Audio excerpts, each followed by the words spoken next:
Science, découverte, prenez de l'avance. Bienvenue dans Futuris. Début du printemps dans cette forêt du centre de la Finlande. Des scientifiques sont à la recherche des rongeurs qui vivent ici. Ils vont en capturer quelques-uns car ils cherchent à comprendre pourquoi chaque année il y a de plus en plus de maladies émergentes qui sont transmises des animaux vers l'être humain.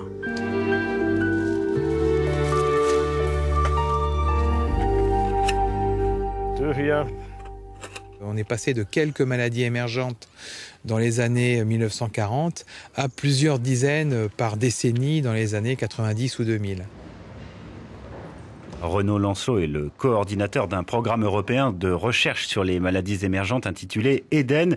Il travaille depuis des années sur le sujet et il sait maintenant que dans certaines régions, ce sont les changements sociaux plus que les changements climatiques qui contribuent à diffuser ces maladies.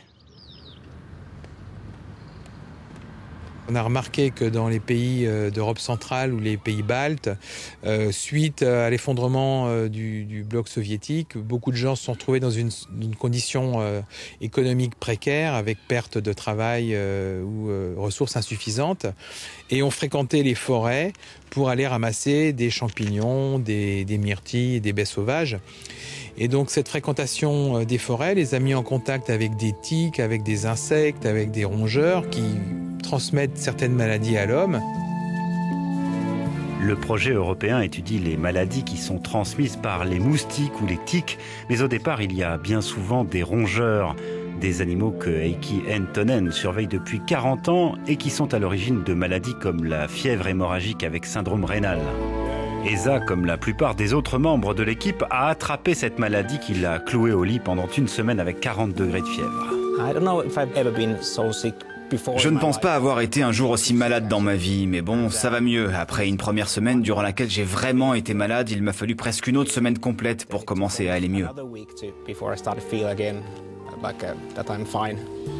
Les rongeurs, mammifères les plus répandus au monde, jouent donc un rôle clé dans la diffusion de ces maladies émergentes. Avant qu'un être humain attrape l'une de ces maladies, il a bien souvent été piqué par une tique ou un moustique qui avait lui-même piqué un rongeur malade. Des rongeurs qui servent aussi de vivier aux différents virus. Quand il y a un pic de maladie chez les rongeurs, il y a le même chez les humains. À l'inverse, quand les rongeurs sont en bonne santé, il n'y a plus de maladie chez les humains. Mais les maladies ne disparaissent pas pour autant. Elles restent chez les rongeurs dans une faible mesure, mais elles sont toujours là. Donc certaines maladies que l'on pense éradiquer ne sont en fait que dissimulées par des animaux qui restent porteurs des virus. D'où l'intérêt de bien préserver l'environnement, car la biodiversité permet d'éviter la multiplication du nombre d'animaux porteurs. Avec la déforestation et tous les changements climatiques, vous pouvez au départ avoir des dizaines d'espèces en petite densité. Mais finalement, quand vous détruisez la forêt pour l'huile de palme ou ce genre de choses, il ne vous reste que 2 ou 3 espèces qui peuvent alors se développer en haute densité. Si ces espèces sont porteuses de virus dangereux, cela pose un vrai problème car elles vont propager le virus aux êtres humains.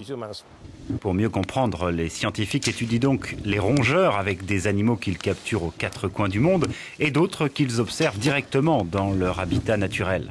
Nous devons comprendre la dynamique des populations de rongeurs parce que quand on comprend les rongeurs, on comprend aussi comment le virus est transmis à l'homme. Les prélèvements effectués se retrouvent ici, à Helsinki. La capitale de la Finlande abrite en effet l'un des laboratoires d'Europe les plus réputés pour l'étude des maladies infectieuses transmises à l'homme par l'animal. C'est ici par exemple qu'il y a 30 ans, on a découvert l'un des virus qui est à l'origine de la fameuse fièvre hémorragique avec syndrome rénal, une maladie qui est transmise à partir des excréments des rongeurs.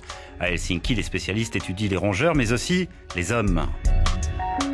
Ce que nous faisons ici, nous essayons de combiner les échantillons qui viennent de la nature avec la virologie fondamentale. Nous étudions les génomes des virus, mais nous travaillons aussi sur les échantillons des patients humains pour tenter de savoir si ces virus sont à l'origine de leur maladie.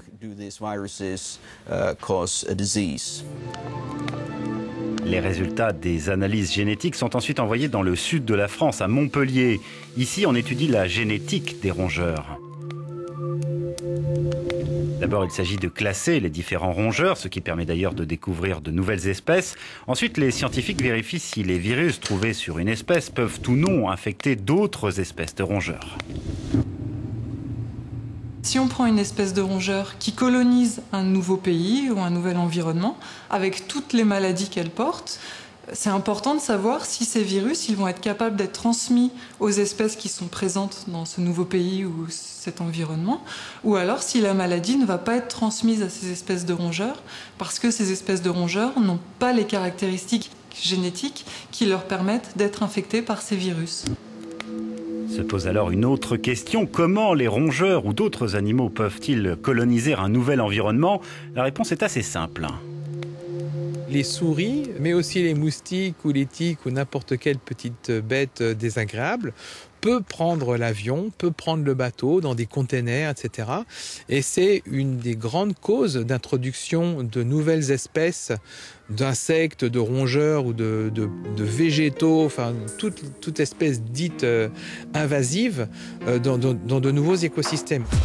Vous l'aurez compris, les maladies ne s'arrêtent pas aux frontières. Et c'est la raison pour laquelle, depuis longtemps, les scientifiques ont mis au point un système de coopération internationale qui mobilise 48 instituts dans quelques 24 pays. Lorsque nous arrivons à comprendre ce qui se passe à différents endroits en Europe, ou encore quand nous déterminons les autres causes environnementales de la maladie, on peut établir des modèles prédictifs et des évaluations des risques pour faire en sorte que les gens évitent d'attraper les maladies. Alors que le climat évolue, que nos sociétés changent et bien sûr qu'il y a de nouveaux virus, ces fameux modèles prédictifs permettent de savoir où et quand les maladies vont se développer, information qui est immédiatement transmise aux autorités sanitaires, ce qui permet de faire face aux épidémies. Nous construisons un réseau de chercheurs qui sont facilement mobilisables pour répondre à des crises sanitaires qui peuvent survenir à tout moment. En cas d'épidémie, on peut déterminer très vite quelle est la cause de la maladie. Avec le SRAS, il a fallu juste quelques semaines pour trouver le virus. Dans le cas de la grippe, les souches du virus ont été trouvées très rapidement. Être prêt pour affronter une crise, c'est bien, mais pour les scientifiques, seule la prévention permettra de venir à bout de ces maladies émergentes. La manière la plus efficace de prévenir la maladie chez l'homme, c'est de contrôler la maladie chez l'animal.